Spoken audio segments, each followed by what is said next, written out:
They say that every time you point a finger at someone else, you're really pointing three fingers at yourself, which means that whenever one feels the rush to be judgmental and point a finger at someone else, they should really first take a good look at themselves, because passing judgment on others is usually more reflective on us than it is on them. In the Parsha of Teitze, in the third Mitzvah of the Parsha, the Torah talks about what's called a ben Sorerer moira. Literally, a ben Sorerer moira is a rebellious and stubborn son. This young man is displaying very, very troubling signs. Barely at the age of 13, we're already deeply concerned about his future.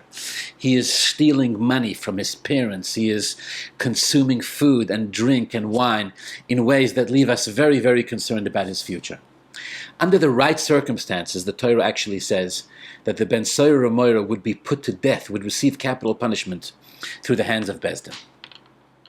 In describing this ben Sorerer moira, in describing this difficult, wayward, rebellious, dangerous young man, the Torah says that he's a nenu shoymea b'koil oviv u'v'koil imoy. He's disobedient. He doesn't listen to his father and his mother. His parents, his father and mother, deeply concerned about him and the danger he'll one day pose to society, actually bring him to Beis Din. They actually bring him to court. And there, in the presence of Beis Din, they will tell the court that this young man is a nenu shoymea b'koilenu. He doesn't listen to our voice. He's disobedient. And again, under certain circumstances, Beis Din would give this young man capital punishment. I once heard a beautiful, beautiful idea, an interpretation, a thought on this from a very experienced educator. And he said, on the words, Einenu shoymea b'koilenu, these words that the parents tell Beis Din, this young man doesn't listen to our voice, doesn't listen to what we're saying. The Gemara says that he would only receive the consequence of ben Sorerer moira. He would only get these repercussions would only come true if father and mother have, quote, exactly the same voice. Because the Torah says, b'koilenu, our voice, linking them together means the father and mother have to sound the same. Otherwise, he's not a ben Sorerer moira.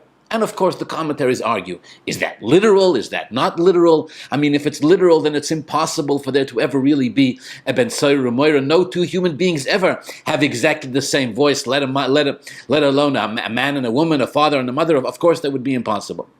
And others say, no, it doesn't mean that the voices have to be literally the same. It means that they have to be similar. The parents have to sound similar. Also very rare.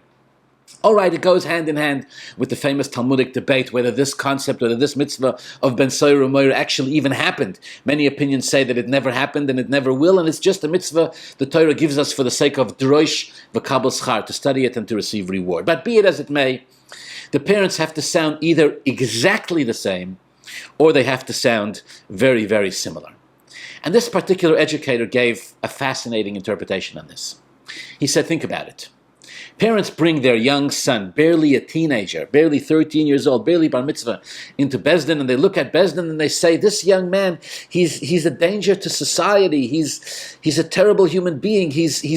We're deeply concerned. He's displaying signs that are very troubling.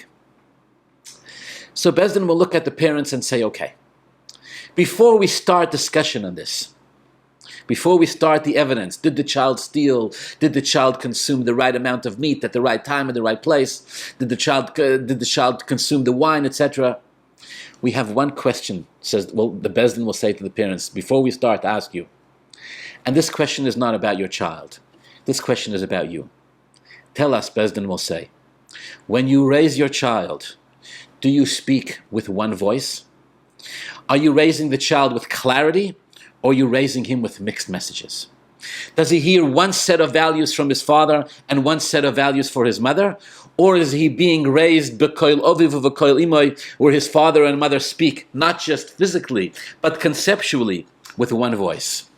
If you're talking to him, Beis Din will say, with one voice, with clarity, and he's still rebellious and stubborn and stealing and dangerous, then yes, we may have a very grave and serious problem with your son. But if you're not raising him with clarity, if you're not speaking with one voice, then the issue here is not your son, the issue here is you. Take a good look in the mirror. You're raising him with mixed messages. He's hearing two conflicting ideas, and you're upset with your son. Your son is merely embodying and expressing the dysfunction that goes on in your own marriage. Stop blaming your son for issues that exist within yourself. You've confused him. Now don't blame him. So what should parents do if they have different perspectives? What should a father and a mother do if they have different values and they want to raise their child with one voice? But have you ever spoken to couples? They don't necessarily agree on all things. What should they do then? The secret, said this educator, lies in the accusation the parents make against the child. The parents say to Bezdin, our child doesn't listen to us. Okay, says Bezdin, I'll tell you what. Before you accuse your child of not listening, ask yourself, are you raising your child with one voice, or are you giving him mixed messages? And if the answer is that you're raising him without clarity, then the problem is not that your child isn't listening to you.